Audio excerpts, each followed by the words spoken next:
YouTube friends, this is Josie G, and I wanted to explain the dress I made for this doll before I actually show you the doll. This was made out of several pieces of items, and first I want to just show you the dress. This is what it looks like. Hope you're getting a good view of it. That's the top, the bodice, and it is in two pieces. I went ahead and did it in two pieces, although this is layered. This is about 3 layers of items, and those are tucks right here. And I made it pretty easy because, again, my sewing machine is in the studio, and I didn't go out there for anything, any of my supplies. It's just supplies I had in the house because I'm getting ready to redo the studio because I had an occupant in there, and now it's time to redo that studio because somebody was living in there for the past several months. So, okay, and the back, you can see there's a gap, but that's okay. I was fine with that because it's perfect for the stand for the doll. And then I didn't finish it. Sorry. I didn't finish it. I just put a safety pin there because my snaps, because I really want to put snaps on it or hook and eye closures so I can easily take it off rather than Velcro, because this is such a delicate material right here. And those are in the studio, of course. Okay, now we're going to focus on the materials. So let me put the doll aside. Okay, and she doesn't like to stand very well because she is a find, so she doesn't like to stand very well. So basically I hand stitched everything except for the top. I did glue gun that. I did kind of cheat on that, okay, if you will. And this is the top, and I can't show you the exact wording on the top of it. Okay, but this is the top. It's the pattern that I made for it, and it's not the greatest pattern, but it worked for this piece. And then because I had to, I was working with smaller materials. I was working with squares, so I used a piece of fun foam. The white fun foam, which I don't have a piece out here, but that was what I used for the stiffness of the piece. I could have easily have used like a piece of white cardboard. That would have been fine, but I wanted to make it more malleable, kind of, so I didn't use cardboard. And then I used on top of that a piece of felt, and these are the pieces that were left to cut out of the felt. White felt on top of the fun foam, so just say this is your fun foam. And then I put this, I cut it out, and then I put this on top of the fun foam. And whatever didn't line up exactly, that was fine. I took pieces and pieced them in. I cut them off. If they didn't fit perfectly, I just cut them off, nice and neat. And then I took another piece of like the felt, cut it off, matched it up, and I hot glued it on so it would, because this isn't long enough either. That was another thing. This pattern was not long enough to fit totally around the doll. So because I only had an 8.5 by 11, and I wrapped it around the doll, and it wasn't long enough, not lengthwise, but width-wise, so the 8.5 was not long enough. So I don't know why I did it that way either. I should have taken the 11, but anyway. So I just pieced it together because the felt wouldn't have worked either. It was one small piece that I had already cut out into a triangle. So I just hot glued it here and on the other side to make it longer, and that worked out fine. Then on top of that, I layered this silver piece on top of it, and these were in the wedding aisle at Walmart, 25 pieces, and basically they're for bags, or you can put them on top of your tables. and you just put your things in them, you know, whatever, your Jordan almonds or whatever, and you pull them up, and then you secure them, and you know, put them in a basket or what have you, and guests take them. So we've used them as table decorations in our division meetings and so forth. But they're shiny and glittery, and so I put that over the top of these two to make it more at another dimension and make it shiny. That's what I did. And that I hot glued all together along the back, so no one would ever see the back. But then I did one additional thing before I put this on. I cut slits in, because there's slits in the template. I cut slits in the fun foam and the felt when they were glued together, hot glued together, and then I overlapped it by a little bit so that it would make a kind of a little bit of a cone, so that it would add dimension to the top, so it wasn't just a flat top.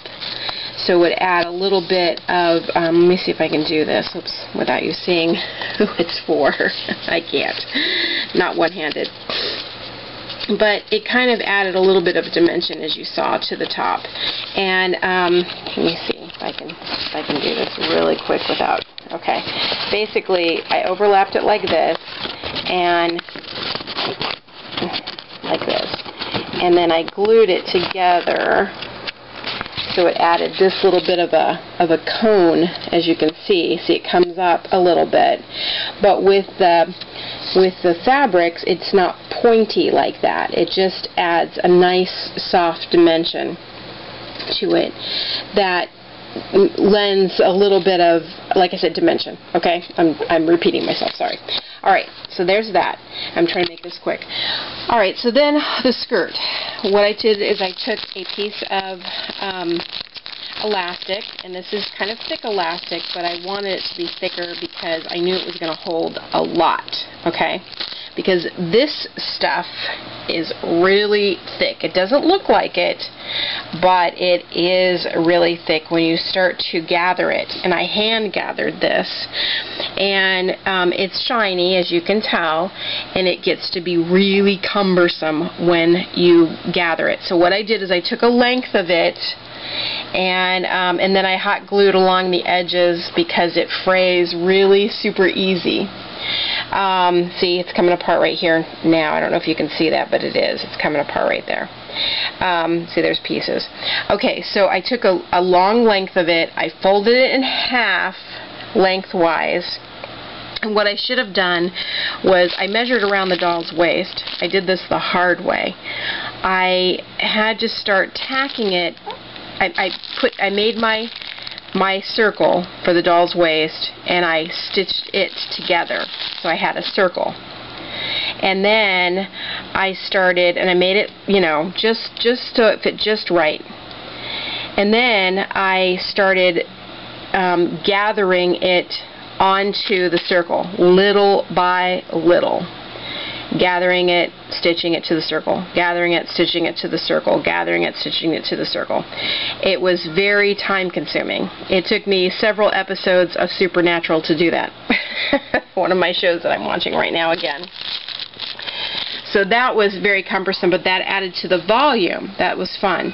Okay, then after that, I took this very lightweight tool, that came on its own little, it's by itself, and I took a length of it, and I took the side that I really liked, which was this finished edge. I don't know if you can see that or not, but it's more of a finished edge, and I cut a very, very, very long length of it. I would say about, this I took about 2.5 feet, at least 2.5 feet. This one I took probably 1.5 yards or longer, because when you gather, it takes, you take quite a bit, and this took a lot. So I would say at least 1.5 yards of this at the very minimum. And I would say a lot longer, maybe 2 yards of this it took. and it doesn't look like it because once you gather it, you know, of course, to overlay on top of this, because this was already attached to this, as you know, okay? And you've got to kind of just gauge how far you're going onto this. And I learned some little tricks as I was putting it onto this, because it was really hard to work with. This was really heavy-duty stuff, like I said. This was a lot easier. I just laid it over the top, and then I stitched here, you know, in the back of it, like say this would be your seam. I stitched in the back of it, I stitched over here, I cut it off, and then I stitched in the front, and then I went back and stitched over here, and then over here. And that's all I did. It was real easy. About 4 stitches on it, and again over here to make it. And then I did a running stitch on this up the back of it as well. I turned it inside out and did a running stitch on the back, up the back of it too. So then the third piece I did was I took a piece of my an old t-shirt, a white t-shirt, because it was still clear. You could still see through to the doll's, you know, private areas. So I took one of my sleeves off of the t-shirt because I knew there was enough material here on this sleeve, and that's all I needed was a white piece, and this was what was left over. And I thought, look at that, it almost looks like a tap pant. So I think I might go back and make her a pair of tap pants, which would be cute and maybe in the era. I don't want to give any more away. So I cut it straight, and I took half or 3/4 of it, because this is really what's left of the sleeve. I took about 3/4 of it, made it straight, and so I have that edge, and I just hot glued it because I was tired by this time. It was getting late. It was toward 1 o'clock in the morning, so I hot glued it, so I cheated, and then I hot glued it on the inside of it, so I cheated. But again, I was getting really tired. Or I would have stitched it. I would have quickly stitched it inside of this piece again, so that she had at least some kind of a cover on her. And I will show you that as well on the skirt. Okay, so here's the main body of the skirt right here. Here's the overlay that I just showed you with the lighter tulle, and here's the it all fits onto that piece of elastic, and then underneath, let me get underneath here, is that t-shirt. See, there it is. So that's how I did it. And then on the back, here's my running stitch. Oops, and I didn't catch it all. Looks like I've got to go back and catch some more of it because these 2 pieces didn't get caught. No big deal. I used a light gray because I didn't have, or light silver, so I'm going to have to go back and finish my running stitch here. And it might have come out because I see some of my stitches are loose, because this stuff is hard to work with. But that's what I wanted to work with. I knew it would give it volume, and it did. Look at all these froths. Isn't that fabulous? I love it. Alright, so you'll see the finished product soon. I just really wanted to show you the dress itself. And see, you can see the overlay of that light round. I cut that in half too, just so you know. That round piece, I totally cut it in half and then attached it with the glue gun over that bodice. Okay, so here it is again. And there are those tucks. Hope you can see them. That red light gets in the way. There's the tuck there and there. See, it's not as pointy. There it is there too. See that? Okay, but I did make it princess-y-me. You don't have to do that, but I did. And there's those big froths again, and I love them. Okay, tell me what you think. Thanks so much. Sorry this went long. I really wanted to explain it. Bye-bye.